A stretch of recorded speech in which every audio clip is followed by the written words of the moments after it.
भक्तजनों, आपको मेरा नमस्कार। आज हम आपको शिव पुराण रुद्र संहिता प्रथम खंड अध्याय 14 सुनाने जा रहे हैं। कृपया आप उसे ध्यानपूर्वक सुनना। जय शिव शंकर, हर हर महादेव। जय शिव शंकर, हर हर महादेव। अध्याय 14 सृष्टिका का वर्णन, जो इस प्रकार से है। तदंतर नारद जी के पूछने पर ब्रह्मा जी बोले कि मुने, हमें पूर्वोक्त आदेश देकर जब महादेव जी अंतर ध्यान हो गए, तब मैं उनकी आज्ञा का पालन करने के लिए ध्यान मग्न हो कर्तव्य का विचार करने लगा। उस समय भगवान शंकर को नमस्कार करके श्री हरि से ज्ञान पाकर परमानंद हो प्राप्त हो मैंने सृष्टि करने का ही निश्चय किया। तात भगवान विष्णु भी वहाँ सदा शिव को प्रणाम करके मुझे आवश्यक उपदेश दे तत्काल अदृश्य हो गए। वे ब्रह्मांड से बाहर जाकर भगवान शिव की कृपा प्राप्त करके बैकुंठ धाम में जा पहुँचे और वहाँ सदा ही रहने लगे। मैंने सृष्टि की इच्छा से भगवान शिव और विष्णु का स्मरण करके पहले के रचे हुए जल में अपनी अंजलि डालकर जल को ऊपर की ओर उछाला। इससे वहाँ एक अंड प्रकट हुआ, जो 24 तत्वों का समूह कहा जाता है। विप्रवर वह विराट आकार काल वाला अंड जड़ रूप ही था। उसमें चेतनता न देखकर मुझे बड़ा संशय हुआ और मैं अत्यंत कठोर तप करने लगा। 12 वर्षों तक भगवान विष्णु के चिंतन में लगा रहा। तात वह समय पूर्ण होने पर भगवान श्री हरि स्वयं प्रकट हुए और बड़े प्रेम से मेरे अंगों का स्पर्श करते हुए मुझसे प्रसन्नता पूर्वक बोले। श्री विष्णु ने कहा कि ब्राह्मण, तुम वर मांगो, मैं प्रसन्न हूँ। मुझे तुम्हारे लिए कुछ भी अदेय नहीं है। भगवान शिव की कृपा से मैं सब कुछ देने में समर्थ हूँ। ब्रह्मा बोले, अर्थात मैंने कहा, महाभाव, आपने जो मुझ पर कृपा की है वह सर्वथा उचित ही है, क्योंकि भगवान शंकर ने मुझे आपके हाथों में सौंप दिया है। विष्णु, आपको मेरा नमस्कार है। आज मैं आपसे जो कुछ मांगता हूँ उसे दीजिए। प्रभु, यह विराट रूप 24 तत्वों से बना हुआ अंड किसी तरह चेतन नहीं हो रहा है, जड़ीभूत दिखाई दे रहा है। हरे, इस समय भगवान शिव की कृपा से आप यहाँ प्रकट हुए हैं, अतः शंकर की सृष्टि शक्ति या विभूति से प्राप्त हुए इस अंड में चेतना लेकर आइए। मेरे ऐसा कहने पर शिव की आज्ञा में तत्पर रहने वाले महाविष्णु ने अनंत रूप का आश्रय ले उस अंडक में प्रवेश किया। उस समय उन परम पुरुष के सहस्त्रों मस्तक, सहस्त्रों नेत्र और सहस्त्रों पैर थे। उन्होंने भूमि को सब ओर से घेरकर उस अंडक को व्याप्त कर लिया। मेरे द्वारा भली भांति स्तुति की जाने पर जब श्री विष्णु ने उस अंडक में प्रवेश किया, तब वह 24 तत्वों का विकार रूप अंड सचेतन हो गया। पाताल से लेकर सत्यलोक तक की अवधि वाले उस अंड के रूप में वहाँ साक्षात श्री हरि ही विराजने लगे। उस विराट अंड में व्यापक होने से ही वे प्रभु वैराज पुरुष कहलाए। पंचमुख महादेव ने केवल अपने रहने के लिए सुर में कैलाश नगर का निर्माण किया, जो सब लोकों से ऊपर सुशोभित होता है। देव ऋषि, संपूर्ण ब्रह्मांड का नाश हो जाने पर भी बैकुंठ और कैलाश, इन दो धामों का यहाँ कभी नाश नहीं होता। मुनि श्रेष्ठ, मैं सत्यलोक का आश्रय लेकर रहता हूँ। तात, महादेव जी की आज्ञा से ही मुझ में सृष्टि रचने की इच्छा उत्पन्न हुई है। बेटा, जब मैं सृष्टि की इच्छा से चिंतन करने लगा, उस समय पहले मुझसे अनजान में ही पापपूर्ण तमोगुणी सृष्टि का प्रादुर्भाव हुआ, जिसे अविद्या पंचक अर्थात पंच परवा अविद्या कहते हैं। तदंतर प्रसन्नचित्त होकर शंभु की आज्ञा से मैं पुनः अनासक्त भाव से सृष्टि का चिंतन करने लगा। उस समय मेरे द्वारा स्थावर, संज्ञक, वृक्ष आदि की सृष्टि हुई, जिसे मुख्य सर्ग कहते हैं। यह पहला सर्ग है। उसे देखकर तथा वह अपने लिए पुरुषार्थ का साधक नहीं है, यह जानकर सृष्टि की इच्छा वाले मुझ ब्रह्मा से दूसरा सर्ग प्रकट हुआ, जो दुख से भरा हुआ है। उसका नाम है त्रिकश्रोता।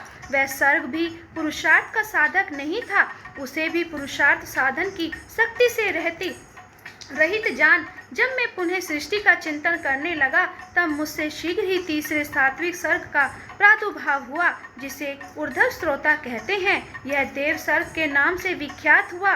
देव सर्ग सत्यवादी तथा अत्यंत सुखदायक है। उसे भी पुरुषार्थ साधन की रुचि एवं अधिकार से रहित मानकर मैंने अन्य सर्ग के लिए अपने स्वामी श्री शिव का चिंतन आरंभ किया। तब भगवान शंकर की आज्ञा से एक रजोगुणी सृष्टि का प्रादुर्भाव हुआ, जिसे अवाक्त स्रोत कहा गया है। इसे सर्ग के प्राणी मनुष्य हैं, जो पुरुषार्थ साधन के उच्च अधिकारी हैं। तदंतर महादेव जी की आज्ञा से भूत आदि की सृष्टि हुई है। इस प्रकार मैंने 5 तरह की विकृत सृष्टि का वर्णन किया है। इनके सिवा 3 प्रारक्त सर्ग भी कहे गए हैं, जो मुझ ब्रह्मा के सांधिध्य से प्रकृति से प्रकट हुए हैं। इनमें पहला महत्व का सर्ग है, दूसरा सूक्ष्म भूतों का मात्राओं का सर्ग है और तीसरा वैकारिक सर्ग कहलाता है।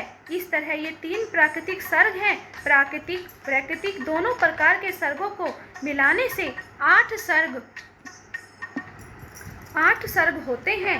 इनके सिवा 9वां कौमारक सर्ग, जो प्राकृतिक और वैकृत भी है, इन सब के अवान्तर भेद का मैं वर्णन नहीं कर सकता, क्योंकि उसका उपयोग बहुत थोड़ा है।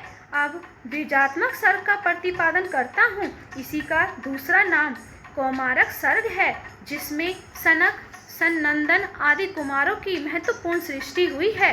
सनक आदि मेरे 4 मानस पुत्र हैं, जो मुझे ब्रह्मा के ही समान हैं। वे महान वैराग्य से संपन्न तथा उत्तम व्रत का पालन करने वाले हुए।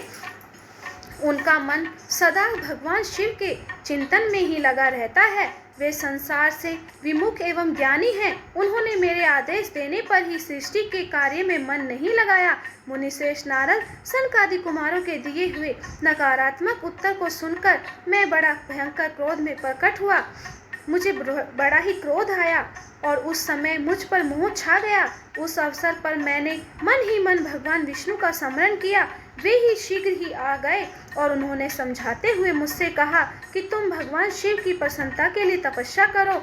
मुनिश्रेष्ठ, श्री हरि ने जब मुझे ऐसी शिक्षा दी, तब मैं महाघोर एवं उत्कृष्ट तप करने लगा। सृष्टि के लिए तपस्या करते हुए मेरी दोनों भुएं और नासिकाओं के मध्य भाग से जो उनका अपना ही अविमुक्त नामक स्थान है, महेश्वर की 3 मूर्तियों में से अन्यतम पूर्णांश सर्वेश्वर एवं दया सागर भगवान शिव की अर्धांगिनीश्वर स्वरूप से मुझ में प्रकट हुए, जो जन्म से रहित तेज की राशि सर्वज्ञ तथा सर्वत्र सृष्टा है।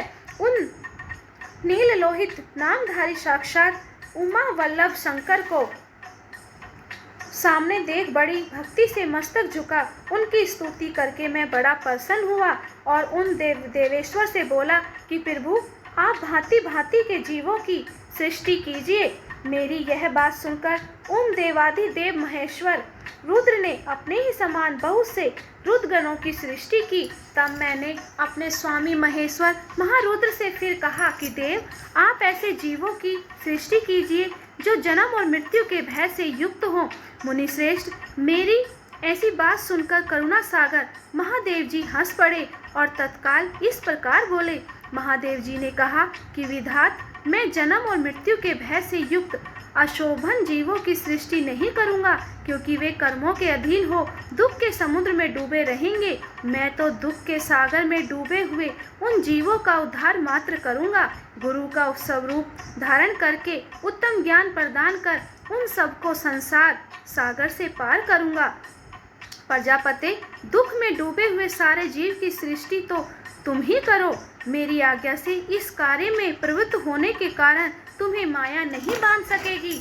मुझसे ऐसा कहकर श्री भगवान नील लोहित महादेव मेरे देखते देखते अपने पार्षदों के साथ वहां से तत्काल तिरोहित हो गए। सवाया यम्भु मनु और सतरूपा की ऋषियों की तथा दक्ष कन्याओं की संतानों का वर्णन तथा सती और शिव की महत्ता का प्रतिपादन, जो इस प्रकार से है। ब्रह्मा जी कहते हैं कि नारद, तदंतर मैंने शब्द, मात्रा आदि सूक्ष्म भूतों को स्वयं ही पंचीकृत करके अर्थात उन पांचों का परस्पर सम्मिश्रण करके उनमें से स्थूल आकाश, वायु, अग्नि, जल और पृथ्वी की सृष्टि की। पर्वतों, समुद्रों और वृक्षों आदि को उत्पन्न किया। कला से लेकर युग पर्यटन जो काल विभाग हैं उनकी रचना की।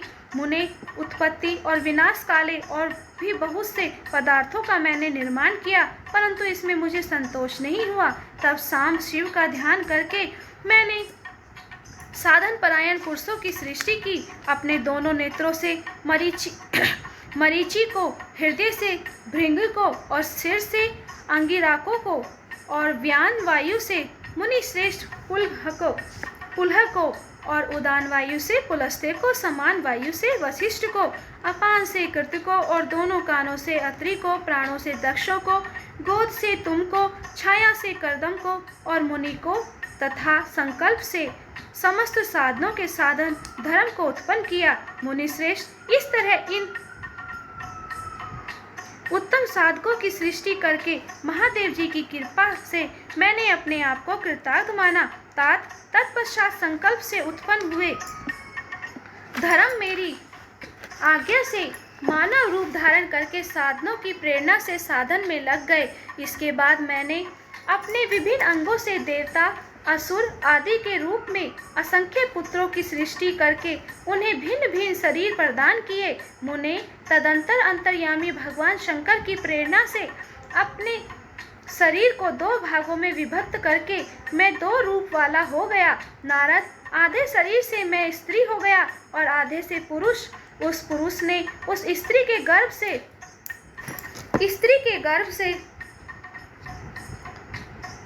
गर्भ से सर्व साधन समर्थ उत्तम जोड़ों के उत्पन्न किया। उस जोड़ों में जो पुरुष था वही स्वयंभू मनु के नाम से प्रसिद्ध हुआ। स्वयं मनु उच्च कोटि के साधक हुए तथा जो स्त्री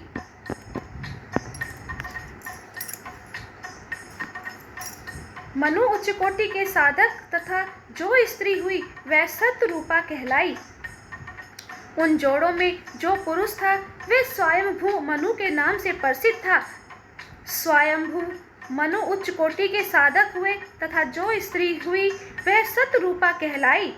वह योगिनी और तपस्विनी हुई। तात मनु ने वैवाहिक विधि से अत्यंत सुंदरी सतरूपा का प्राणी ग्रहण किया और उससे वे मैथुन जतिन सृष्टि उत्पन्न करने लगे। उन्होंने सतरूपा से प्रियव्रत और उत्तानपाद नामक दो पुत्र और 3 कन्याएं उत्पन्न हुई।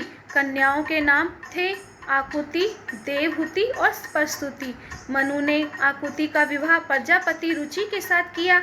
मंजली पुत्री देवहूति कर्दम को ब्याह दी और उत्तानपाद की सबसे छोटी बहन प्रस्तुति प्रजापति दक्ष को दे दी। उनकी संतान परंपराओं से समस्त चराचर जगत व्याप्त हुआ। रुचि से आकुति के गर्भ से यज्ञ और दक्षिणा नामक स्त्री पुरुष का जो जोड़ा उत्पन्न हुआ, यज्ञ के दक्षिणा से 12 पुत्र हुए। मुने कर्दम द्वारा देवहूति के गर्भ से बहुत सी पुत्रियां उत्पन्न हुई। दक्ष के प्रस्तुति से 24 कन्याएं हुई। उनमें से सरधा आदि 13 कन्याओं का विवाह दक्ष ने धर्म के साथ कर दिया। मुनीश्वर, धर्म की उन पत्नियों के नाम सुनो। सरधा, लक्ष्मी, धृति, तुष्टि, पुष्टि, मेधा, क्रिया, बुद्धि, लज्जा, वशु, शांति, सिद्धि और कीर्ति। ये सब 13 हैं। इनमें छोटी जो शेष 11 सुलोचनाएं कन्याएं थी उनके नाम इस प्रकार हैं: ख्याति, सती, संभूति, समृद्धि, प्रीति, क्षमा, सन्नति, अनुसुईया, ऊर्जा, स्वा तथा सवधा। भृगु शिव, मरीचि, अंगिरा मुनि, पुलस्त्य, कुलह मुनि श्रेष्ठ, क्रतु, अत्रि, वशिष्ठ, अग्नि और पितरों ने कर्म से इन ख्याति आदि कन्याओं का प्राणी ग्रहण किया। भृगु आदि मुनि श्रेष्ठ साधक हैं। उनकी संतान से चराचर प्राणियों सहित सारी त्रिलोकी भरी हुई है।